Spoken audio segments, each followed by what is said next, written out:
CM Revanth Reddy సర్కార్ 2 సంవత్సరాల పాలన పూర్తి చేసుకుంది. సో, సంబురాలు కూడా చేసుకున్న పరిస్థితి ఉంది. ఇదే సమయంలో సర్పంచ్ ఎలక్షన్‌ల తర్వాత యాక్టివేట్ కావాలని బీఆర్ఎస్ పక్కాగా ప్లాన్ చేస్తా ఉంది. ముఖ్యంగా కేసీఆర్ మళ్ళీ పాత ఊపులకు వచ్చే అవకాశం ఉందా అనేలాగా బీఆర్ఎస్ పార్టీకి సంబంధించినటువంటి నేతలు లీకులు ఇస్తా ఉన్నారు. ఇటు ఎమ్మెల్యేలతో మీటింగ్ కావచ్చు, రాష్ట్ర నేతలతో వరుస భేటీలు జరగబోతా ఉన్నాయి. కేసీఆర్ ఇక భవన్ కేంద్రంగా రాజకీయం చేయబోతా ఉన్నారు అనేది వాళ్ళ చెప్తున్నటువంటి సమాధానం. దీనికి సంబంధించి మనతో పాటు మాట్లాడడానికి కాంగ్రెస్ పార్టీ నేత సామ రామ్మోహన్ ఉన్నారు. సార్, ఇప్పుడు కాంగ్రెస్ పార్టీ ఏమో 2 సంవత్సరాల పాలన పూర్తి చేసుకుందని చెప్తా ఉన్నారు. సంబరాలు చేసుకుంటున్న పరిస్థితి ఉంది. కానీ 2 సంవత్సరాల ఫెయిల్యూర్ కారణంగానే సర్పంచ్ ఎలక్షన్‌లో మంచి స్థానాలను గెలుచుకున్నాము అనేది బీఆర్ఎస్ వాదన. సో, దీన్ని ఎట్లా చూస్తారు? అంటే ఇప్పుడు బ 100కి 80 మార్కులొచ్చినోడు గతంలో, ఇప్పుడు 20 మార్కులొచ్చి సంబరాలు చేసుకుంటున్నానంటే అది కేటీఆర్‌కి వదిలేస్తాం. గతంలో వాళ్ళకి 7,778 వచ్చినట్టున్నాయి. 777 777 ఏమో వచ్చినట్టున్నాయి. ఇప్పుడు 2000 వచ్చేసరికి మాకు అయినా బ్రహ్మాండంగా వచ్చినాయనంటే ఇంకా జీరో రాలేదనే సంతోషంలో పరిస్థితికి వెళ్ళిపోయిందనంటే బీఆర్ఎస్ పార్టీ యొక్క పాపం వారి కష్టం శత్రువు కూడా రావద్దు. ఎందుకంటే 10కి 88 మార్కులు వచ్చినటువంటి పార్టీ ఈరోజు 10కి 2 మార్కులు వస్తే కూడా మేము చాలా బలంగా ఉన్నామని బయట సెలబ్రేషన్ చేసుకున్న దుస్థితికి పోయింది అనంటే ఇంకా రానున్నటువంటి కాలంలో బీఆర్ఎస్ పార్టీ ఉనికి లేనటువంటి పరిస్థితి రాబోతుంది అనేది గమనించినటువంటి కేసీఆర్ గారు ఫామ్ హౌస్ను వదిలిపెట్టేసేసి నెక్స్ట్ ఎన్నికల కల్లా నేను మొత్తం పార్టీని అంతా కథం పట్టించేటట్టున్నాడు. నేను ఇట్లా బయటికి రాకపోతాను వస్తున్నట్టున్నాడు నేను అనుకుంటాను. అంటే పార్టీ చచ్చిపోయింది. బీఆర్ఎస్ పార్టీ అనేది ఇక జీరో అది లేవదు అనేది సీఎం రేవంత్ చాలా సార్లు చాలా మీటింగ్‌లో చెప్పారు. ఒకటి. 2 సర్పంచ్ ఎలక్షన్‌లు పెట్టుకొని ఏ ముఖ్యమంత్రి లేనంత ప్రచారం గతంలో అసలు ముఖ్యమంత్రులు ఎవరు పోయేవారు కాదు. ఈసారి పోయి ప్రచారం కూడా జిల్లా జిల్లా తిరిగి చేసిండు. అంత చేసినా కూడా కాంగ్రెస్ పార్టీ అభ్యర్థులు కూడా బీఆర్ఎస్ పార్టీతో పోటాపోటీగా గెలిచారు తప్ప పెద్దగా లేదు అనేది వాళ్ళ మాట. అసలు ముఖ్యమంత్రి గారు ఏ ఊరికి పోయి ప్రచారం చేసిండంట? ఎన్నికల కోడ్ ఉన్నప్పుడు గ్రామ పంచాయతీలకు పోయి ప్రచారం చేయనీకి ఉంటుందా? కానీ ప్రతి జిల్లా పర్యటనలో జిల్లా అభివృద్ధి పనుల గురించి అర్బన్ ఏరియాలలో చేసినటువంటి దాన్ని ఒకవేళ వాళ్ళు దాన్ని అట్లా గిట్ట అనుకున్నా మాకేం అభ్యంతరం లేదు. మాకేం అభ్యంతరం లేదు. కానీ నేను ఒకటే చెప్తా, 63% ఇప్పటికి మేము గెలిచి ఉన్నటువంటి స్థానాలు ఉన్నాయి. 400 పైచీలకు ఎక్కడనైతే రెబల్స్ గెలిచిరో అందులో 80% మీద మళ్ళీ కాంగ్రెస్ పార్టీ రెబల్సే గెలిచిన వాళ్ళు ఉన్నారు.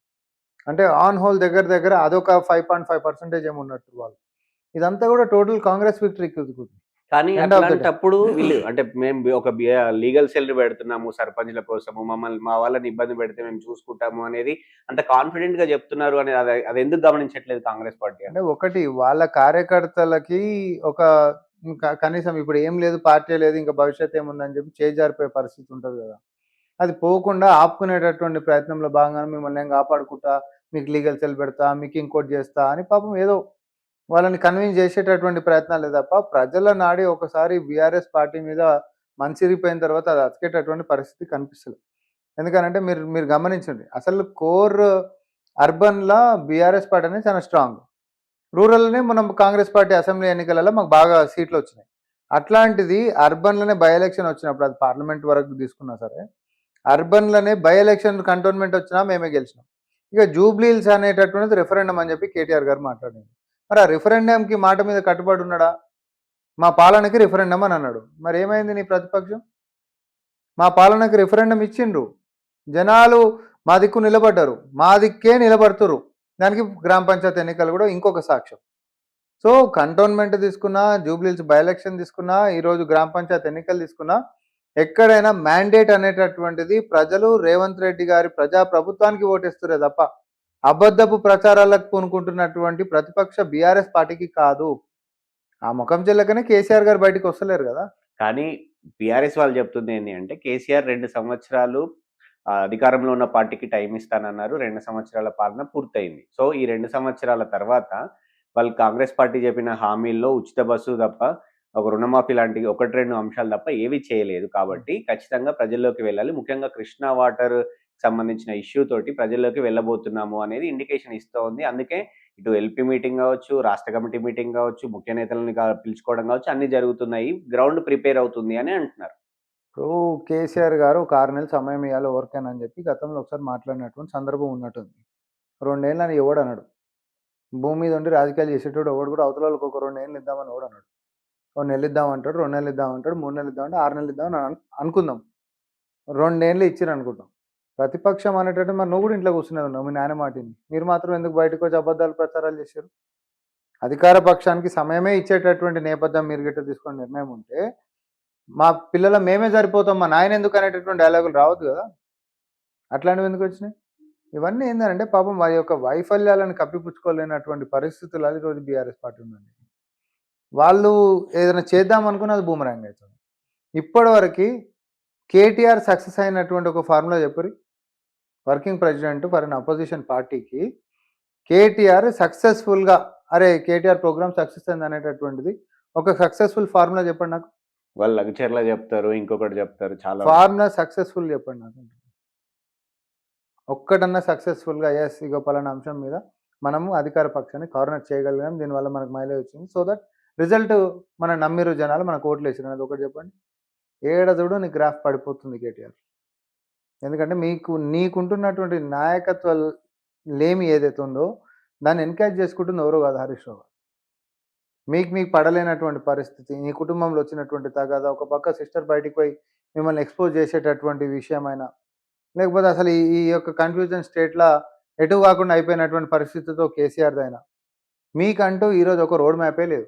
అంటే వాళ్ళనేది కవితను కావాలనే కాంగ్రెస్ బ్యాక్ ఎండ్ లో ఉండి నడిపిస్తుంది, విభజించి పాలించి ఇట్లాంటి సిద్ధాంతాన్ని తీసుకొచ్చింది అనేది వాళ్ళకి సంబంధించిన నేతలు చెప్తుంది. ఆఖరికి అక్కడ దిగజారిపోయారు. వాళ్ళ సొంత ఇంటి మనుషుల్ని కూడా మేమే బ్యాక్ చేసి నడిపించగలిగే సామర్థ్యం మాకే ఉంది, వాళ్ళ తండ్రికి కూడా లేదనేటటువంటిది ఒప్పుకుంటారు కదా. పోనీ అట్లనే అనుకోరు అయితే మన నో ప్రాబ్లం. మీ నాయనకు లేదంత సినిమా రేవంత్ రెడ్డి గారికి ఉంది, కవితని బయటికి తీసుకొని వచ్చి మా మీదకే ఎక్కువ పెట్టిపించిండు అనేటటువంటి. నాయన మాట వింటారా, రేవంత్ రెడ్డి గారి మాట వింటారా? ఆమె చాలా స్పష్టంగా అన్ని సందర్భాలలో చెప్పింది, నాకు నా వ్యక్తిగతంగా ఉంటున్నటువంటి అంశాలే తప్ప నా వెనకాల ఏ రాజకీయ పార్టీ లేదని చెప్పి స్పష్టంగా చెప్పింది. అయినా సొంతోళ్ళ మీద నమ్మకం లేనటువంటి పరిస్థితి అండ్ అధికార పక్షం మరీ ముఖ్యంగా రేవంత్ రెడ్డి గారి మీద ఉంటున్నటువంటి ఒక నమ్మకం ఏంటంటే ఆయన యొక్క స్ట్రెంగ్త్ని వాళ్ళు తక్కువగా ఎస్టిమేట్ చేస్తున్నటువంటి ఎక్కడేం లేదు, హైలైట్ చేసి చెప్తున్నారు. చెప్పని మంచిది కదా మాకు. ఓకే, అంటే ఇక్కడ కాంగ్రెస్ పార్టీ మేము సర్పంచ్ ఎలక్షన్లో చాలా మెజారిటీ వాళ్ళు మా మద్దతుదారులు గెలిచారని మీరు చెప్తున్నారు, మేము గట్టి పోటీ ఇచ్చాము, చాలా చోట్ల ఎలాంటి ఇబ్బందులు ఉన్నా కూడా గెలిచారని బీఆర్ఎస్ చెప్తారు. కానీ ఇప్పుడు గెలిచారు కాబట్టి ఎంపీటీసీ ఎలక్షన్స్ కావచ్చు, జెడ్పీటీసీ ఎలక్షన్స్ కావచ్చు వెళ్ళే దమ్ము ఉందా? ఎందుకంటే అది అధికార పార్టీ అయినా ప్రతిపక్షమైనా ఎట్లా సింబల్ మీద ఎలక్షన్ జరుగుతాయి. సో మేము అన్ని ఈ 2 years సక్సెస్ఫుల్ పాలన చేశాము అని చెప్పుకుంటా ఉన్నా మీరు. సర్పంచ్ ఎలక్షన్లో ప్రజలు మాకు మద్దతు ఇచ్చారని చెప్తున్నా మీరు. అవే ప్రజలతోటి ఓట్లు వేయించుకుందాం పార్టీల వారిగా జెడ్పీటీసీ ఎంపీటీసీ ఎన్నికలకు ఎందుకు వెనకాడుతున్నారు అని అడిగితే ఏం చెప్తారు?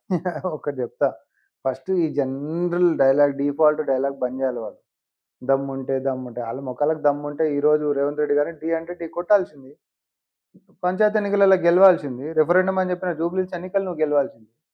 మీకు అంత సీన్ లేదు కాబట్టి ఈరోజు ఇంకా కూడా జస్ట్ డైలాగ్లకు పరిమితం అవుతారు. Where is the delivery?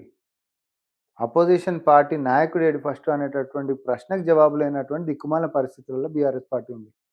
మీరు మాకు చెప్పేటంత సినిమా ఉందా చెప్పండి? అంటే వాళ్ళనే రేవంత్కి మేము సరిపోతాం, కేసీఆర్ అవసరం లేదు అనేది. కేసీఆర్నే తీసుకుపోయి ఫామ్ హౌస్లో కూర్చోబెట్టిండు కదా, నీ రేంజ్ ఏంది, నీ ముఖం రేంజు? మీ నాయననే తీసుకుపోయి కూర్చోబెట్టిండు, వ్యూహకర్త లేకపోతే ఇంకోకర్త. కేసీఆర్ గారు తెలివితేటలకి రేవంత్ రెడ్డి వస్తాడా, రేవంత్ రెడ్డి ఎవరైనా అని అహంకారంగా అధికారంలో ఉన్నప్పుడు ఎట్లా మాట్లాడండి ఇదే కేటీఆర్. తర్వాత ఏమైంది? నిన్ను కాదు మీ నాయనను కూడా ఎక్కి తొక్కి వస్తా అని అన్నాడు, అదే పని చేసిండు. ప్రజాస్వామ్యము ఆయన వెనకాల ప్రజల యొక్క బలంతో ఎన్నికలు గెలిచిండు, మీ నాయనని ప్రతిపక్షంలో కూర్చోబెట్టిండు. మీ నాయనకి బయటకు వచ్చేటటువంటి ధైర్యం లేక ఆయన ఫామ్ హౌస్కే పరిమితం అయ్యిండు. నీ చేతిలో పార్టీ పెడితే మళ్ళీ ఎన్నికల దాకా కూడా పార్టీని కనీసం బతికిచ్చేటటువంటి పరిస్థితి లేదు కాబట్టే ఈరోజు నీ నాయన మళ్ళీ బయటకు వచ్చేటటువంటిది ఏదో ప్రయత్నం చేస్తా ఉండు 19వ తారీఖు. కానీ వచ్చి ఆయన కూడా నిలబడతాడా, వచ్చి ముఖం చూపించేసి మళ్ళీ ఫామ్ హౌస్లోకి వెళ్ళిపోతాడనే చూడాలి. అంటే ఎల్పీ మీటింగ్ పెట్టడం ద్వారా కూడా ఇంకొక కూడా ఉంది, అంటే పార్టీ మారినకు సంబంధించినటువంటి ఎమ్మెల్యేలకు కూడా పంపిస్తాము, పాలకు పాలు నీళ్ళకి నీళ్ళు అనేది వెళ్ళిపోతుంది, సుప్రీంకోర్టు జడ్జిమెంట్ వచ్చే ముందు వీళ్ళు మేము ఎల్పీ మీటింగ్ పెట్టినా కూడా రాలేదు అనేది వెళ్ళిపోతుంది, సో అవి కూడా ఉప ఎన్నికలు వస్తాయనేది వాళ్ళ ఆలోచన కూడా ఉన్నట్టుంది. అది వాళ్ళ అంతర్గత వ్యవహారం, మాకేం సంబంధం. అయితే కాంగ్రెస్ పార్టీ మరి జెడ్పీటీసీ ఎంపీటీసీ ఎన్నికలకు ఎందుకు వెళ్ళడానికి అధికారికంగా ఎవరు చెప్పారు? ఇంకా అయిపోలేదు థర్డ్ ఫేజ్, అప్పుడే ధైర్యం ఉందా, దమ్ముందా, ఏంది డైలాగులు మొత్తం? నీకంత సినిమా ఉందా ఫస్ట్ అంటున్నా నేను, నీకంత సినిమా ఉందా చెప్పు. దమ్ముందా ధైర్యం ఉందా అన్నావు, 7,800 దాకా గెలిచినావు, ఈరోజు 2,000 దాకా పరిమితమైన పరిస్థితి. 60% మీద ఈరోజు మేమున్నాము, 20% కాడ నువ్వు ఉన్నావు. ఎవరి మీద ఎవరు కానీ అది మాట్లాడుతున్నావు? ఈ రోజు అయిపోయింది కాదుగా. ఎంపీటీసీ, జెడ్పీటీసీ టెన్యూర్ అయిపోయి చాలా కాలమైంది. సంవత్సరం నువ్వు పైన సర్పంచ్ అవుతుంది. కూడా అయిపోయి చాలా రోజులైంది. మాకు బీసీ రిజర్వేషన్స్ పైన మాకు చిత్తశుద్ధి ఉంది కాబట్టి అసెంబ్లీలో తీర్మానం చేసినాం. నీ ముఖానికి ఏ రోజు కూడా బీసీల పట్ల చిత్తశుద్ధి కానీ, ప్రేమ కానీ, ఇంకోటి కానీ లేదు కాబట్టి నువ్వు క్యాస్ట్ సెన్సస్ లో పాల్గొనలే, నువ్వు కానీ, నీ కుటుంబం కానీ, నీ పార్టీ కానీ. తర్వాత అసెంబ్లీలో తీర్మానం చేసినప్పుడు ప్రతిపక్ష నాయకుడు అనేటోడే ఆడ లేడు. దాని తర్వాత జంతర్ మంతర్లో మనం పిలుపునిచ్చినాం, కనీసం నువ్వు వాడికి రాలేదు. ఇవన్నీ పక్కకేస్తే బీసీలు మొత్తం సంఘటితమై ఒక రోజు రాష్ట్ర బంధుకి ప్రకటిస్తే కనీసం నీ కుటుంబ సభ్యులు బయటకు వచ్చి ఒక్కడు కూడా మద్దతు ప్రకటించలేదు. నీ పాత్రనే లేదు, బీసీ రిజర్వేషన్స్ లో నీ చరిత్రనే లేదు. నీ కానీ- ముఖానికి ఏముందని చెప్పి కానీ మీరు ఓన్ మాట్లాడుతావు? చేసుకున్నంత మాత్రాన మీరు ఇచ్చింది 45% పార్టీ పరంగా ఇయ్యలేదు, ఇటు అధికారికంగా దక్కింది 17% అనేది వాళ్ళ వాదన కూడా ఉంది. ఏది పార్టీ పరంగా? పార్టీ పరంగా మీరు 45% పార్టీ పరంగా వేరు, ప్రభుత్వం పరంగా వేరు. ప్రభుత్వం విధానం అనేటటువంటిది ఒకటి, ప్రభుత్వం- వాళ్ళున్నా మేమున్నా ఫార్ములా ఒకటే ఉంటుంది. కొత్త- ఎందుకంటే హైకోర్టు పాత విధానాలతోటి పోవాలనేటటువంటి నిర్ణయం, దాన్ని కాదని మేము పోనీకి ఉండదు కదా. కానీ మా యొక్క చిత్తశుద్ధి అసెంబ్లీలో తీర్మానం మనం చేసినాం, నువ్వు ఆయన ఎందుకు రాలే? నీ సంగతి చెప్పు. ఇవన్నీ పక్కకి. తెలంగాణ అనేటటువంటి రాష్ట్రం సాకారం కావాలి అని అంటే ఫస్ట్ ఉద్యమం మనం ఏం చేసినాం? మన అసెంబ్లీలో తీర్మానం చేసుకున్నాం మాకు తెలంగాణ కావాలని, ఆయన రాష్ట్రం అయినా సరే, అవునా? అసెంబ్లీలో తీర్మానం చేసుకున్న తర్వాత కేంద్ర సర్కార్ మీద మనం కొట్లాడతాం, ఇది ఎప్పుడైనా. ఎందుకంటే కేంద్రం దగ్గర ఉండేటటువంటి నిర్ణయం. బీసీల రిజర్వేషన్ కూడా ఈరోజు అసెంబ్లీలో తీర్మానం చేసుకున్నాం అంటే ఇక్కడ ఎపిసోడ్ అయిపోయింది. నెక్స్ట్ ఉద్యమం ఎవరి మీద చేయాలి? నువ్వు కేంద్రం మీద కేంద్రం చేయాలి. కానీ కేటీఆర్ ఓన్ మీద చేస్తున్నావు, కాంగ్రెస్ మీద చేస్తున్నావు. అంటే ఎవరిని బీ టీంవి నువ్వు? ఎవరిని లాలూచివి నువ్వు? ఎవరు రబ్బర్ స్టాంపు నువ్వు? ఇంకా చెప్పు. కానీ బీజేపీ ఎంపీలు కాంగ్రెస్ కు బీ టీమ్ గా పనిచేస్తారు. మొన్న మోడీ కూడా అదే అన్నాడు, అసలులాగా చూసి నేర్చుకోండి బీజేపీ ఎంపీలారా, కనీసం యాక్టివ్ గా ఉండండి అనేది మేము చెప్పిందే ఈ మోడీ కూడా చెప్పాడు అనేది వాళ్ళ వెర్షన్. అంటే అది బీజేపీ యొక్క నిస్సహాయ పరిస్థితి, వారి యొక్క అంతర్గతమైనటువంటి వ్యవహారం. వాళ్ళు పనిచేయని కుర్రా, పనిచేసేటట్టు వాళ్ళు కాదా? ఇప్పుడు బీజేపీ ఎంపీలతోటి తెలంగాణ కొరిగింది అయితే ఏం లేదనేది మనందరికి కూడా తెలుసు. ఆఖరికి విభజన చట్టంలో ఉంటున్నటువంటి హామీలు ఇప్పటిదాకా కూడా లేవు. అక్కడికైనా గుర్తర బాధ్యత ఆయన భుజాల మీద వేసుకొని ముఖ్యమంత్రి గారు 10 సార్లు కేంద్రం దగ్గరికి పోవడము, అది ఎయిర్పోర్ట్ల గురించి అయినా శాంక్షన్ తెచ్చుకోవడం అయినా, ఎలివేటెడ్ కారిడార్స్ వ్యవహారం అయినా, మూసి ప్రక్షాళన గురించి అయినా, సెమీ కండక్టర్ డివైజెస్ గురించి అయినా, రీజనల్ రింగ్ రోడ్ గురించి అయినా, ఏ అంశం కూడా మీరు తీసుకోండి, మెట్రో ఫేజ్ 2కి సంబంధించినటువంటి వ్యవహారం అన్నా, అన్ని రకాలుగా కృషి చేస్తున్నటువంటి నాయకుడు వెనకాల ఈ రాష్ట్ర శ్రేయస్సు కోరుకునేటటువంటి వాళ్ళైతే ర్యాలీ వెనకాల రావాలి. నువ్వు తమిళనాడుని చూసి నేర్చుకోవాలి. రాజకీయ పార్టీలు పక్కకు పడేసి రాష్ట్ర హితం గురించి మాత్రం ఒక లైన్ మీద మనందరం ఉండాలా లేదా? ఏది బీజేపీ ఎంపీలను చూపెట్టండి. అదే అంటున్నారు వాళ్ళు కూడా. బీఆర్ఎస్ వాళ్ళు అనేది ఏంటి అంటే కాంగ్రెస్ పార్టీ ముఖ్యమంత్రి రేవంత్ రెడ్డిని బీజేపీ ఎంపీలు మాటననియరు, పడనియరు. ఏమనంటే మేము ఒక ఆరోపణ చేసినా కూడా మా మీద ఆరోపణ చేయడం, మేము రేవంత్ తిడితే బీజేపీ ఎంపీలు మమ్మల్ని తిట్టే పరిస్థితి ఉంది. ఎవరు బీ టీం అనేది అంటే క్లారిటీ ఫస్ట్ నీకు బుర్ర లేదు కదా అనేటటువంటిది జనాలలో చాలా స్పష్టత ఉంది. రేవంత్ రెడ్డి గారు కష్టపడుతున్నాడు, నువ్వే ఒప్పుకుందాం అనుకుందాం చేసేపు.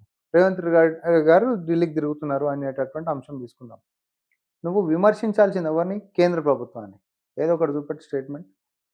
కాంగ్రెస్ని విమర్శిస్తావు, నీకు బుర్ర లేదు కాబట్టి జనాలు నిన్ను విస్మరిస్తున్నారు, మిమ్మల్ని హక్కులను చేర్చుకోవట్లేదు.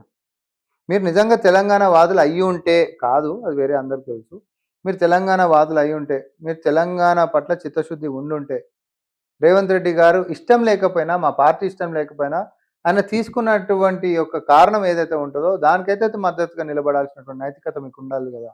ఏది మరి? ఇంతకు మించిన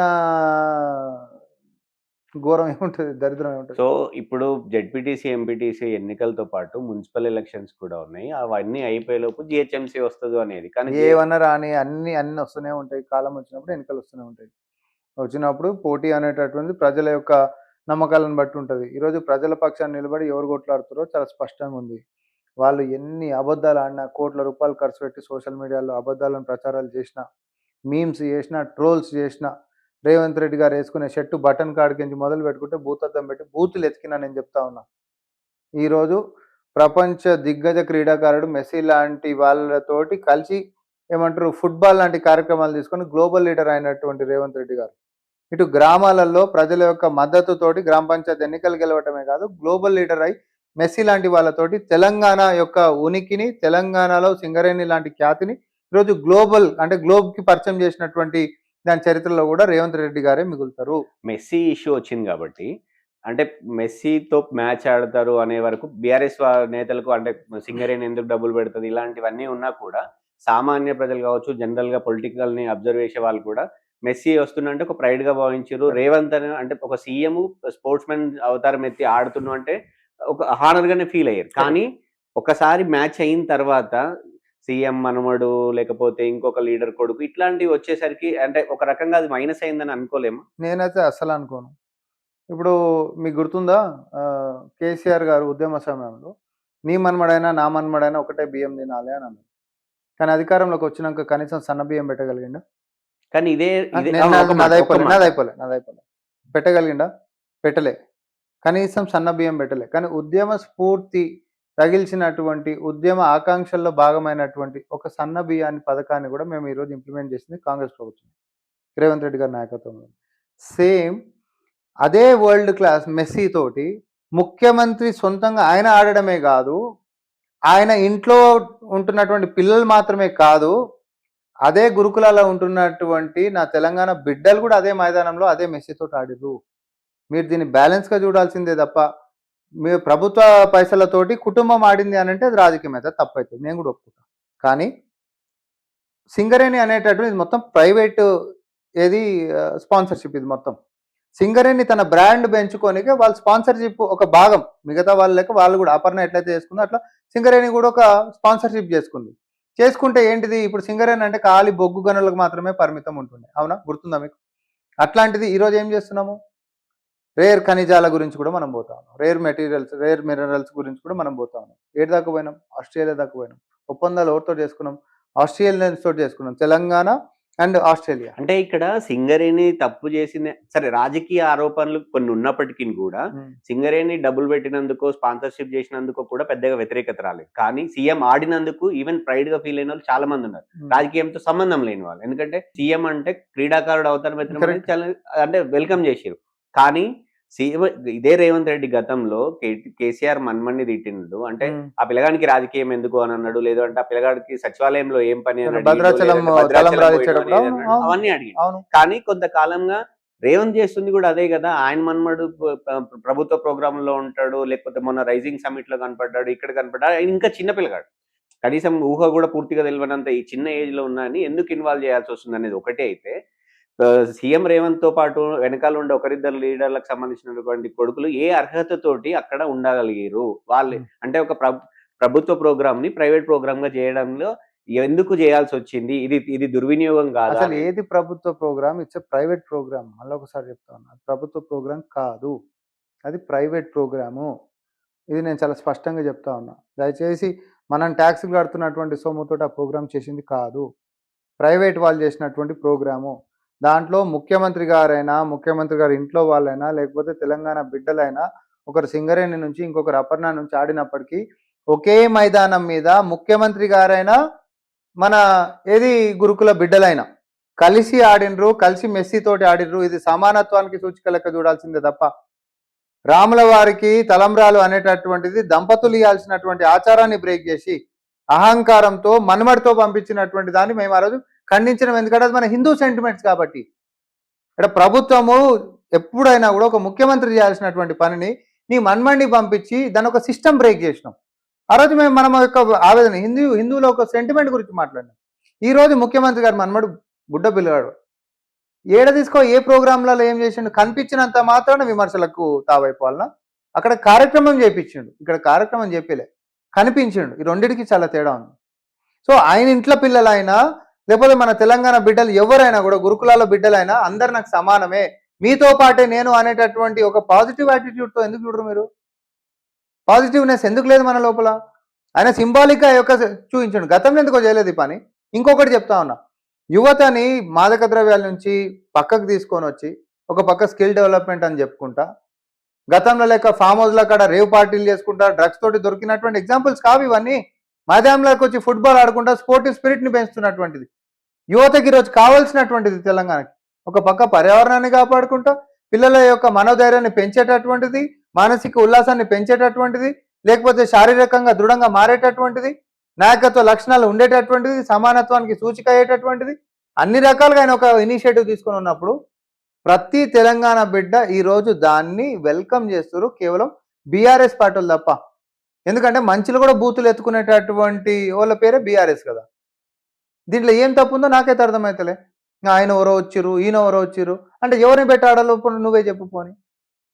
నువ్వే చెప్పు. ఇప్పుడు నీ లెక్కనైనా ఫార్ములా ఇయ్యి అని చెప్పి ఎవరో బయటనే తీసుకొచ్చి కార్లు అయితే నడిపించుకోలే కదా. తెలంగాణలో అయితే ఎవరు లేరు కదా. ఈడనైతే అందరి భాగస్వామ్యం, మనోళ్ళు, మన పిల్లలు, మన బిడ్డలు ఉన్నారు కదా. ఉన్నోళ్ళ పిల్లలు ఉన్నారు, లేనోళ్ళ పిల్లలు కూడా ఉన్నారు, కానీ సమానంగానే ఉన్నారు తెలంగాణలో. అండ్ బ్రాండ్ ఇమేజ్ ఎవరిది బిల్డ్ అయింది? ఈడ సింగరేణిది బిల్డ్ అయింది. సింగరేణి అనేటటువంటిది రాష్ట్రానికి పరిమితం కాదు, దేశానికి పరిమితం కాదు. రాజస్థాన్లో మాత్రం ఈరోజు సోలార్ ప్రాజెక్ట్ కాదు. మనం ఆస్ట్రేలియా దాకా పోయి ఒప్పందాలు చేసుకునేటటువంటి స్థాయికి రేవంత్ రెడ్డి గారు వచ్చినాక తీసుకొని పోయారు. కానీ అదే సింగరేణి మీద ఓట్లాడుకున్నటువంటి నువ్వు, నీ కుటుంబము, ముసలి కన్నీరు కార్చినటువంటి నీ కుటుంబము, ఉద్యమ సమయంలో అతి క్రియాశీలక పాత్ర పోషించినటువంటి సింగరేణి ఆడ కనీసం చచ్చిపోతే కారుణ్య నియామకాలు చేయలే నువ్వు. ప్రమాద బీమా అని చెప్పి 40 లక్షల రూపాయలు ఈరోజు మనం ఇస్తున్నాం ఈ సర్కార్ వచ్చిన తర్వాత. అదే నీకు ఏది లైఫ్ ఇన్సూరెన్స్ అని చెప్పి, జీవిత బీమా అని చెప్పి 1,25,00,00,000 రూపాయలు ఇస్తుండ్రు. గతంలో ఎందుకు ఇవన్నీ లేవు? సో ఆయన హీ డెలివర్స్. నేను చెప్తా ఉన్నా, రేవంత్ రెడ్డి గారు ఓన్లీ డైలాగ్లకు పరిమితం కాదు, కేటీఆర్ కేసీఆర్ల లెక్క. He delivers. ఏదైనా అన్నాడు అంటే దాని పని కూడా చేసి చూపిస్తాడు. రండి ప్రోగ్రెస్ రిపోర్ట్తో మాట్లాడు, ఉత్తుత గాలి మాటలతో కాదు. ప్రతిపక్షంలో ఉన్నంత మాత్రాన ఏదంటే అది గాలికి మాట్లాడుతుంది. మేము కూడా 10 సంవత్సరాలు ఉన్నాం, కానీ ప్రజల్లో విశ్వసనీయత ప్రతిపక్షం మీద కూడా ఎప్పుడు వస్తుంది తెలుసా? ఆ యొక్క అంశాలని ఆధారాలతోటి ప్రభుత్వం మీద ఎక్కువ పెట్టినప్పుడు వస్తుంది. గాలి మాటలు మాట్లాడి సోషల్ మీడియాలో దుష్ప్రచారాలు చేస్తాం, కోట్ల రూపాయలు ఖర్చు పెడతాం రాదు. కానీ అంటే ఇదే సీఎం 2-3 రోజుల పాటు హడావిడి చేసి గ్లోబల్ సబ్మిట్ చేసిండు. ఇప్పుడు ఏవైతే డేరాలు ఉన్నాయి తప్ప ఏం లేవు. కనీసం తెలంగాణ తల్లి విగ్రహాన్ని ఎంత ప్రతిష్టాత్మకంగా చేసింది. సరే అది ఎవరు పెట్టిరు ఏందని తర్వాత, కానీ అక్కడి నుంచి గౌరవంగా తీయని కూడా తీయలేదు, అక్కడ వదిలేసి చేసిరు. ఇంత ఘోరమా అనేది బీఆర్ఎస్ పార్టీ క్వశ్చన్ చేస్తుంది, ముఖ్యంగా సోషల్ మీడియాలో. ఇప్పుడు బీఆర్ఎస్ పార్టీ అనేటోళ్ళ భావదారిద్ర్యం అది. సైబర్ టవర్స్ కట్టినప్పుడు కూడా చుట్టుముట్టు బర్లను చూపించిన వాళ్ళు కూడా ఉండే, లేకలేరు. అన్ని కొండలు గుట్టలే ఉన్నాయి, ఇది ఏమున్నాయి బర్రెలు గొర్రెలు తప్ప ఏం లేవు. ఇదంట హైదరాబాద్ అంట, డెవలప్మెంట్ అంట, లేకపోతే ఇంకోటి అని చెప్పి దానికి పునాది వేసినటువంటిది కాంగ్రెస్ పార్టీ, మనందరికి తెలుసు. ఎయిర్పోర్ట్ కట్టినప్పుడు కూడా బేగంపేటలో ఉన్న ఎయిర్పోర్ట్ని మంచిగా చేసుకోవచ్చు కదా, పెద్ద పెద్ద ఎయిర్పోర్ట్లు పొంకనాలకు పోతా ఉన్నారు. దేని గురించా? ఉన్నదాన్ని చదువుకోవాలని విమర్శించినోడు కూడా ఉండే. ఔటర్ రింగ్ రోడ్ కట్టేటప్పుడు విమర్శించేటటువంటి వాళ్ళు ఎప్పుడైనా ఉంటారు. విజనరీస్కి ఈ విమర్శలు అనేటటువంటి ఏం పట్టవు. సేమ్ అట్లా సైబర్ టవర్స్ అప్పుడు చూసి నవ్వి బర్రెలను చూపించి ఉన్నాడు, అప్పుడు ఇప్పుడు ఆ భావదారిద్రంలో ఉన్నోడే ఇప్పుడు కూడా ఇట్లాంటివి చూపించేటోళ్ళు. వీళ్ళు ఎప్పుడు ఉండేటటువంటి వాళ్ళే.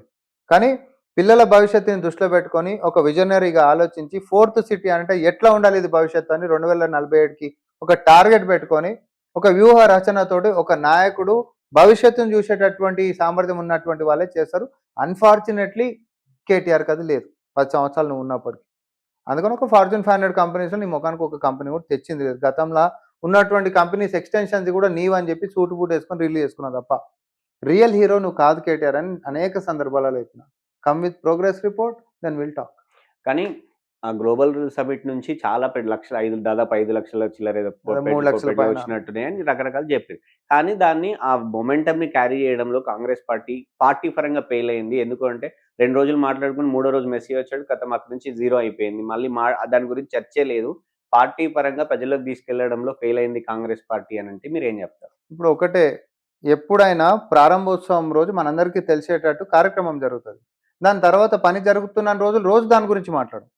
సో ఒక ప్రభుత్వం ఏం పని చేసింది, ఏం తలపించింది, ఏం చేయబోతుంది అనేటటువంటి మనందరం చూసినాం. నెక్స్ట్ డ్యూ ప్రాసెస్ ఇవన్నీ ఫాలో అయిపోతూనే ఉంటాయి. ఇప్పుడు ఇతర దేశాలకు ముఖ్యమంత్రి గారు పోయి పెట్టుబడులను ఆయాలు కూడా మనం తీసుకొని వచ్చినప్పుడు ఏమన్నారు? ఆ రోజు అన్నారు, తర్వాత మాట్లాడారు. కానీ తర్వాత ఏమైంది? ఎన్ని జీసీసీలు వచ్చినాయి, గ్లోబల్ క్యాపబిలిటీ సెంటర్స్. ఈరోజు బెంగళూరును ఓవర్టేక్ చేసినాం మనం. ఈరోజు ఫార్చ్యూన్ 500 కంపెనీస్లో 34 పైన కంపెనీలు కేవలం 2025లో వచ్చినాయి మనకి. గతంలో ఎప్పుడైనా ఇట్లాంటిది జరిగిందా? ఇప్పుడు బీహార్లో 20 సంవత్సరాల పై నుంచి బీజేపీ అలయన్స్ తోటి ఉంటున్నటువంటి పార్టీ ఉంది. ఈ రోజు కూడా అది కటిక పేద రాష్ట్రం, అది poorest state in the country. వాళ్ళ బతుకులు మారలే, వాళ్ళ రాతలు మారలే, అండ్ వాళ్ళ యొక్క అభ్యున్నతి పెరగలే. ఈ పార్టీకి అయితే పెరగాల్సినటువంటి సమయమే కదా. కానీ మేము వచ్చిన తర్వాత 2 సంవత్సరాలలోనే ఈరోజు ఫార్చ్యూన్ 500 కంపెనీస్లో రికార్డ్ లెవెల్లో ఎందుకు ఇడికి మనం తెచ్చుకోగలుగుతున్నాం?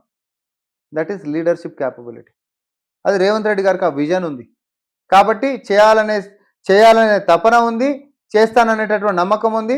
చేసి చూపిస్తా అనేటువంటి పట్టుదల ఉంది కాబట్టి సాధ్యమవుతా ఉంది. రేవంత్ రెడ్డి గారికి ఉందా అనేది పక్కన పెడితే కాంగ్రెస్ పార్టీ పరంగా దానికి ఆ మొమెంటంని ప్రజలకి అంటే క్యాచ్ చేసుకోవడంలో ఫెయిల్ అవుతుంది అనేది అట్లేం లేదు. రేపు పొద్దున ఫ్రూట్స్ అంతా ఎవరివి? ఇప్పుడు నేను చెప్తున్నా, యంగ్ ఇండియా స్కిల్ యూనివర్సిటీ ఉంది. లేకపోతే ఐటీఐలు ఉండే. పానల్ గిన్నెలు పట్టుకొని అవి ఇవి రిపేర్లు, మోటార్ల రిపేర్లు నేర్పించేటోళ్ళు. అట్లాంటిది 64ని కూడా మొత్తము ఐటీఐలను కాస్త ఏం చేసినాం, ఏటీసీ అడ్వాన్స్డ్ ట్రైనింగ్ సెంటర్స్ అని చెప్పి మనం చేసినాం. ఏఐకించి మొదలు పెట్టుకుంటే రోబోటిక్స్ తీసుకోండి, ఆర్టిఫిషియల్ ఇంటెలిజెన్సే కాకుండా వర్చువల్ రియాలిటీ తీసుకోండి, లేకపోతే ఇంకేదైనా స్మార్ట్స్కి సంబంధించిన స్మార్ట్ ఫోన్స్కి సంబంధించినటువంటి తీసుకోండి, లేకపోతే సాఫ్ట్వేర్కి సంబంధించి ఇంకే అంశాలైనా స్కిల్స్కి సంబంధించినటువంటిది ఈరోజు కొంచెం విద్య అయిపోయిన తర్వాత స్కిల్స్ లాగే కొల్లులకు దూరం అవుతున్నటువంటి పిల్లలు చాలామంది ఉన్నారు. It's big problem. సో దాన్ని కూడా మనం మన తెలంగాణ బిడ్డలకి సామర్థ్యంలో ఎక్కడ కూడా తగ్గొద్దు అనేటటువంటి ఉద్దేశంతో ఈరోజు అవన్నిటినీ కూడా ఏటీసీల లెక్క చేసిండు. ఎందుకో గతంలో చేయలేదు. టాటా కన్సల్టెన్సీ ఇవన్నీ ఎవరు చేస్తారు అని అంటే పిల్లల మీద నా పిల్లలు అనుకొని ఈ రాష్ట్రాన్ని నా ఇల్లు అని అనుకొని నమ్మినటువంటి వ్యక్తి మాత్రమే చేస్తారు. ఆ చిత్తశుద్ధి ఉంది. గతంలో అట్లా అనుకోలేదు. ఇదేవరో మందిది కాబట్టి మనం దొరికిన కాడికి దోసుకుందామని దోసుకొని మొత్తం కుంభాలుగా సంపాదించేసేసుకున్నారు. విదేశాలలో పెట్టుబడులు పెట్టుకున్నారు. ఈరోజు దాని మీదకి వచ్చేటటువంటి మిత్తి పైసలలో 10 పైసలు తీసుకొచ్చి సోషల్ మీడియాలలో బురద రాజకీయాలు చేస్తూ ఉన్నారు. తెలంగాణ ప్రజలు అంత తెలివి తక్కువలేం కాదు. జిహెచ్ఎంసీ వరకు వస్తే జిహెచ్ఎంసీలో సరే విస్తీర్ణం పెంచాలనే ఉద్దేశంతో అది మంచిది అవుతుందని ప్రభుత్వం ఒక నిర్ణయం తీసుకుంది. ఓఆర్ఆర్కి పెంచాలని. కానీ డివిజన్లకు సంబంధించినటువంటి పెంపు కావచ్చు, లేకపోతే కొత్త డివిజన్ల ఏర్పాటులో ఎట్లాంటి మెజర్స్ తీసుకున్నారనే దానికి సంబంధించి ఇటు ఎంఐఎం కాంగ్రెస్ని తిడుతూ ఉంది, బీజేపీ కాంగ్రెస్ని తిడుతూ ఉంది, బీఆర్ఎస్ కాంగ్రెస్ని తిడుతూ ఉంది. కానీ సరైన అంటే అంటే దాదాపు రంగారెడ్డి జిల్లా ఇన్ఛార్జ్ మంత్రులు ఉంటారు, హైదరాబాద్ మంత్రులు ఉంటారు, లేకపోతే పార్టీ పరంగా కావచ్చు, ఎందుకు కౌంటర్ చేయలేకపోతుంది సార్? అది మంచిదా చెడుదా అనేది ఎందుకు చెప్పలేకపోతుంది? గత వారం రోజులుగా ప్రతిరోజు ఏదో పార్టీ ఏదో ఒక అంశం మీద జిహెచ్ఎం సంబంధించి మాట్లాడుతుంది. కానీ కాంగ్రెస్ పార్టీలో అసలు పూర్తిగా సైలెంట్ ఉంది అని అంటే అంటే for your kind information congress వాళ్ళు కూడా నేను అబ్జెక్షన్ చెప్పారు. ఈ రోజు కూడా వాళ్ళకి చాలా వివరణలు కావాలని చెప్పి అడిగారు. మా పార్టీలో కూడా see that is the beauty. ఏదైనా అంశాలు మనకి స్పష్టత లేనప్పుడు నాయకులు, అది మా పార్టీ అయినా సరే వేరే పార్టీ అయినా, ఎవరినైనా అడిగేటటువంటి స్వేచ్ఛ ఇచ్చిందండి ప్రభుత్వం. ఎవరికో చెప్పకుండా సీక్రెట్గా చేసేసేయాలి, క్లోజ్ పట్టించేసేయాలి అనేటటువంటి కాదు కదా. ఎవరైనా విమర్శించవచ్చు, ఎవరికైనా ప్రశ్నలకి జవాబులు కావాలనుకుంటే వచ్చి తీసుకోవచ్చు కూడా. అంతే తప్ప ఎండ్ ఆఫ్ ద డే పారదర్శకంగా అందరి సమ్మతితోటి తీసుకునేటటువంటి నిర్ణయమే ముందుకు పోతుంది. కానీ ఇదేదో రూమ్లలో కూర్చొని ఆలకాలకే చిట్టీలు రాసేసేసుకొని ఇదే చట్టం అయిపోయింది అనుకునేటటువంటిది పైన ఉన్నటువంటి మోడీ సర్కార్ లాంటిది కాదు. అంటే వాళ్ళనేది ఏంది అంటే కాంగ్రెస్ వాళ్ళకు తెలియదని మీరు కూడా చెప్తున్నారు. అంటే కాంగ్రెస్ వాళ్ళకు అబ్జెక్షన్స్, ఇట్ ఈస్ నాట్ తెలియదు కాదు, అబ్జెక్షన్స్ మనం మాట్లాడేది. ఏమైనా objections is different, awareness is different. Objections వాళ్ళు ఇట్లా చేసిర్రు అంటే నో అది అక్కడ ఉండాల్సింది కాదు, లేకపోతే ఇదే విధానంతో చేసిర్రు అనేటటువంటిది అబ్జెక్షన్స్. నాకు ఈ అభ్యంతరం ఉంది, ఇది మీరు ఇట్లా చేయాల్సింది కాదు, అక్కడ జనాభా ఈ పలానా ఏరియా, ఇప్పటి వరకు వేరే ఏరియా సపరేట్ ఉన్నాయి, మీరు దీన్ని తీసుకొని అడగలిపితే ఎట్లా, ఒక భిన్నమైనటువంటి 2 ప్రాంతాలను కలిపిన వాళ్ళు అవుతారు అనేది ఒక అబ్జెక్షన్ ఉంటుంది. సో అది వాళ్ళ దృష్టికి తీసుకొని పోవచ్చు, ఎమికబుల్గా అయిపోయేటటువంటి వన్ అయిపోతుంది. అంటే గతంలోనేమో అంటే పార్టీకి ఎవరైతే అధికారంలో ఉన్నారో వాళ్ళకి అనుకూలంగా జరుగుతాయి అనేది ఒకటి ఉంటుండే. ఇప్పుడు మీ సొంత పార్టీ వాళ్ళకి తెలియదు, పర్లేదు. ఎందుకు అంటే అధికారులు చేసిందా, అది ఎందుకు ఈ గ్యాప్ వచ్చింది అనేది? అంటే అధికారుల చేతిలోనే ఉన్నప్పుడే పారదర్శకంగా అవుతుంది. రాజకీయ నాయకులు అధికారులతో కూర్చుంటే పారదర్శకంగా కాదు, అది రాజకీయం అవుతుంది. అంటే ఎవరికి ఎక్కడ దగ్గర ఎవరెవరికైరు. ఇప్పుడు మీరే ఉన్నారు, మీరే అంటారు ఎంఐఎం కూడా అబ్జెక్షన్ చేస్తుందని. నార్మల్గా అయితే ఎవరో ముస్లిం ఓట్ల కోసం చేసి రాజీ కోసం చేసింది విమర్శలు అయితే లేవు కదా. ఇక్కడ వాళ్ళు కూడా అబ్జెక్షన్ చేస్తారంటే వాళ్ళకి నొప్పి అవుతున్నటువంటి పనే కదా. సో మొత్తం మీద జనాలకి ఇప్పుడు పైన కేంద్రం నుంచి ఉంటున్నటువంటి యొక్క రిక్వైర్మెంట్స్ ఎట్లా ఉన్నాయి, December 31 మనకు డెడ్ లైన్ ఒకటి ఉంది. అప్పటికల్లా ఈ డీలిమిటేషన్కి సంబంధించినటువంటిది ఆ బౌండరీస్ యూనిట్స్ లెక్క మనం ఇవ్వాల్సినటువంటి బాధ్యత ఉంటుంది. కాబట్టి ఇవన్నిటిని ప్రాసెస్ స్టార్ట్ అయింది. ఇంకా ఏమిట్లేం కాలేదు, ప్రాసెస్ స్టార్ట్. ఆలోచన ఏంటిది, వీటిని వార్డ్స్ లెక్క డివిజన్స్ లెక్క చేసుకుంటూ పోతా ఉన్నాం. సో ఇవ్వాల్సినటువంటిది ఒక కట్ ఆఫ్ డేట్ ఉంది కాబట్టి అంతలోపు ఈ ప్రక్రియను పూర్తి చేయాలి. ఇక్కడ ఒక ఏమొచ్చింది అంటే అడావిడిగా జిహెచ్ఎంసీ కౌన్సిల్ నిర్ణయం తీసుకోవడము, అదే రోజు క్యాబినెట్ ఓకే చెప్పడము, ఇప్పుడు అడావిడిగా కొత్త డివిజన్లు ఏర్పాటు చేస్తున్న నిర్ణయాలు చెప్పడము, ఇవన్నీ కూడా ఏదో జరుగుతుంది, ఏం జరగదు. ఇప్పుడు హైదరాబాద్ లో లేని వాళ్ళని హైదరాబాద్ లో ఉన్నారని అంటలేరు, లేకపోతే హైదరాబాద్ లో ఉన్న వాళ్ళని ఇంకో రాష్ట్రం అని అంటలేరు. ఏది ఉన్నా హైదరాబాద్ జనాల గురించి చేసేదే. ఆ ఉండేటటువంటి బౌండరీస్ ఫిక్సేషన్ దగ్గర అబ్జెక్షన్స్ ఏమైనా ఉంటే అది ప్రొసీజర్ నడుస్తుంది. దాని గురించి టెన్షన్ పడాల్సిన అవసరం ఏం లేదు. ఏదో పైకెంచి అంగార గ్రామం మీదకెంచి జనాల్ని తీసుకొచ్చి చూపించి వీళ్ళు వీళ్ళకి జాగిస్తున్నాం అనేది ఏం లేదు కదా. మన మధ్యలో ఉంటున్నటువంటి డివిజన్స్ని డిలిమిటేషన్ చేసేటటువంటి ప్రక్రియలో అక్కడక్కడ ఉంటున్నటువంటి నాయకత్వాలలో జనరల్గా ఏముంటుందంటే ఓ నాయకుడికి ఒక బస్తీల పట్టు ఎక్కువ ఉంటుంది. ఆ పట్టు మిస్ అయ్యేటటువంటిది ఇంకో ఏరియాలో గిట్ట పోతుంది అనుకో, అక్కడ అబ్జెక్షన్స్ అనేటటువంటివి వస్తాయి. ఇది అట్లాంటి ఫ్రిక్షన్ తప్ప అంతకు మించి వేరేదేం కాదు. ఫైనల్‌గా బీఆర్ఎస్ పార్టీకి సంబంధించి కేటీఆర్, హరీష్ ఇప్పటివరకు నడిపిస్తున్నారు. కేసీఆర్ కూడా నేను ఇంకా రాబోతున్నాడు. కేసీఆర్ ఆధ్వర్యంలోనే కార్యక్రమాలు జరుగుతాయి అనంటే, ఒక రకంగా అంటే మూడ్ మారుతునే అవకాశం ఏమైనా ఉంటుందా? బిఫోర్ అంటే మున్సిపల్ ఎలక్షన్స్ ఉన్నాయి, జెడ్పీటీసీ, ఎంపీటీసీ ఎలక్షన్ ఉన్నాయి. ఆ తర్వాత హైదరాబాద్ ఎలక్షన్స్ ఉంటాయి. సో, ఎట్లా చూస్తారు ఓవరాల్‌గా? ఇప్పుడు ఏది ఏమున్నా ప్రతిపక్ష నాయకుడి పదవి కేసీఆర్ గారికి ఉంది కాబట్టి, కేసీఆర్ గారు ప్రజల మధ్యలోనే ఉండాలని మేము కూడా కోరుకుంటాం. ఎందుకంటే ఎప్పుడైనా యాక్టివ్ పాలిటిక్స్‌లో ఉంటున్నప్పుడు ఏమైతదంటే ద బ్యూటీ ఆఫ్ డెమోక్రసీ. అప్పుడే ప్రతిపక్షం అనేటటువంటిది ఎక్కువ పెట్టి, ఇప్పుడు కేటీఆర్ లెక్క కాకుండా ఇప్పుడు కేసీఆర్ గారు వచ్చిండనుకోండి, ఒక అంశం మీద అవగాహనతోటి ఏ అంశాలలో వైఫల్యాలు గిట్ట ఏమైనా అయితున్నామా ఏందనేది అసెంబ్లీకి కూడా వచ్చి చర్చ జరుగుతుందనుకోండి, అదొక రసవత్తరంగా రాజకీయం మారుతది. మేమేం అధికార పక్షంలో ఉన్నాం, వాళ్ళకి అంత లేదు, ఇందులో అహంకారంగానే మాట్లాడదలుచుకోవాలి. ప్రతిపక్ష నాయకుడు రావాలి. ఒకవేళ అధికార పక్షం నుంచి ఏమైనా తప్పులు గిట్ట కనిపించినప్పుడు ఏలెత్తి చూపెట్టాలి. అవసరమైతే ముళ్ళుగడ్డ అయ్యి వ్యవహరించాల్సినటువంటి బాధ్యత ఆయన మీద ఉంటుంది. కానీ ఆయననే ఇన్ని రోజుల సంది ఫామ్ హౌస్‌లో ఉన్నాడు. ఇప్పుడు బయటకు వస్తుండని అంటారు. మరి 19 తారీఖు కార్యక్రమం తర్వాత మళ్ళీ ఫామ్ హౌస్‌కి వెళ్ళిపోతాడా? ప్రజల మధ్యలో ఉంటాడా? ఇది కూడా బీఆర్ఎస్ వాళ్ళు చెప్పాలి. దాని మీద ఎవరు స్పష్టతని ఇస్తలేరు. మీరు అన్నట్టుగా నిజంగానే ఇక జనాలలోనే ఉండి వ్యూహాలు వేస్తాడు, ప్రభుత్వం మీద ఎక్కువ పెడతాడు అని అంటే మేము స్వాగతిస్తాం. ఇన్ని రోజులు మేము కేసీఆర్ గారిని విమర్శించలే. ఎందుకంటే ఆయన ఆయన వయసు ప్రభావంతో లేకపోతే ఆరోగ్య విషయాలలో ఆయన యాక్టివ్‌గా లేనప్పుడు మనం ఆయన అనాల్సినటువంటి అవసరం లేదని మేము అన్నాం. కానీ ఇప్పుడు యాక్టివ్‌గా అయిండు అనుకోండి, అప్పుడు ఇంకా బాగుంటది కదా. అసెంబ్లీలోకి వస్తే రేవంత్ రెడ్డి గారు ఏంది, కేసీఆర్ ఏంది, ఫేస్ ఆఫ్ జరిగినప్పుడు ఎట్లుంటది? ముఖ్యమంత్రి సీట్‌లో రేవంత్ రెడ్డి గారు కూర్చున్నప్పుడు, ఈరోజు ప్రతిపక్ష సీట్‌లో కేసీఆర్ ఉంటున్నప్పుడు, ఈయన ప్రశ్నలు వేసినప్పుడు ఈయన జవాబులు ఎట్లుంటాయి? వాళ్ళకి వీళ్ళకి మధ్యలో రాజకీయం ఎట్లా నడుస్తది అనేది మంచిగుంటది మనకు కూడా చూడనీకే. ఆబ్వియస్‌గా మంచిగా 100% మనం అది కోరుకుందాం. కేసీఆర్ గారు బయటికి రావాలని చెప్పి కోరుకుందాం. ప్రభుత్వానికి వ్యతిరేకంగా కొట్లాడాలని చెప్పి కోరుకుందాం. తద్వారా కొట్లాడితే ఇప్పుడు ప్రభుత్వం ఎవరైనా మీకే నష్టమైతదేమో ఆయన బయటకొచ్చి ఏం గట్టిగా కొట్లాడితే. నష్టం కాదు. అరే మీకొకటి అర్థమైతలేదు. టోటల్ మా ఇంటెన్షనే ప్రజలకు మంచిగా కావాలని. అంటే ఆయన బయటకొస్తే మీరిస్తానన్న మహిళకి 2500 అడుగుతాడు, తులం మీతో బంగారం నోరు లేవా? అడుగుతాడు, ఇవన్నీ అడుగుతాడు కదా. ఇది ప్రతిపక్ష ఎప్పటి నేతకు సందో ఛాన్స్ ఎక్కువ ఇది ఉంటది కదా. ఇది ఎప్పటి సందో అడుగుతుండ్రు. ఆర్థిక పరిస్థితుల మీదనే ఫస్ట్ సెషన్ పెట్టినాం. 2,80,000 అప్పులు మాత్రమే ఉన్నాయని చెప్పి గప్పాలు కొట్టినటువంటోళ్ళు, తర్వాత కుప్ప ఓపెన్ చేసి చూస్తే 8,00,000 కోట్ల అప్పులున్నాయి బిల్లులతోటి కలుపుకుంటే. ఇవన్నిటిని ఆర్థికంగా మనం ఈరోజు దృష్టిలో పెట్టుకొని అది కూడా ఎంత దొరుకుతుందో అంత గుంజుకొచ్చుకోరు పైసలు. ఆళ్ళ కమిషన్ల కోసం. 12%, 13%. ముఖ్యమంత్రి గారు ఢిల్లీ పర్యటనలు కొట్టి ఆడ 13, 13.5% ఉన్నాయి వాటిని కూడా 5.5, 6%లకు తీసుకొచ్చి దాని గడువును కూడా పెంచిపించుకొని ఆర్థికంగా ఒక వెసులుబాటు జరగాలి, సంక్షేమాలు పోవాలి, అభివృద్ధి జరగాలి. అంటే పాత కిస్తులు వాళ్ళు చేసినటువంటి అప్పులు కూడా మనం కట్టాలి. పాత బిల్లులు కూడా క్లియర్ చేసుకుంటూ పోవాలి. ఒక్క బాధ్యత కాదు కదా ముఖ్యమంత్రి లెక్క ఉన్నప్పుడు. అన్నింటిని బ్యాలెన్స్ చేసుకుంటూ పోతారు కాబట్టి రండి అసెంబ్లీల కోసం మీరు చేసిన అప్పులేంది, ప్రజలు పడ్డ తిప్పలేంటిది, తర్వాత మేము ఈరోజు చేసినటువంటి ప్రగతి ఏందో మనం చెప్పుకుందాం, మనం మాట్లాడుకుందాం. రైట్.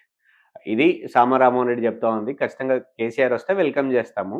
కేసీఆర్ వచ్చి కొట్లాడితే మరీ మంచిది. ప్రభుత్వానికి ముళ్ళుగట్టలాగా ఉండి పనిచేస్తానంటే ఎందుకు కాదంటాము అని ఆయన చెప్తా ఉన్నారు. మరో ఇంటర్వ్యూతో మళ్ళీ కలుద్దాం. అంతవరకు నమస్తే.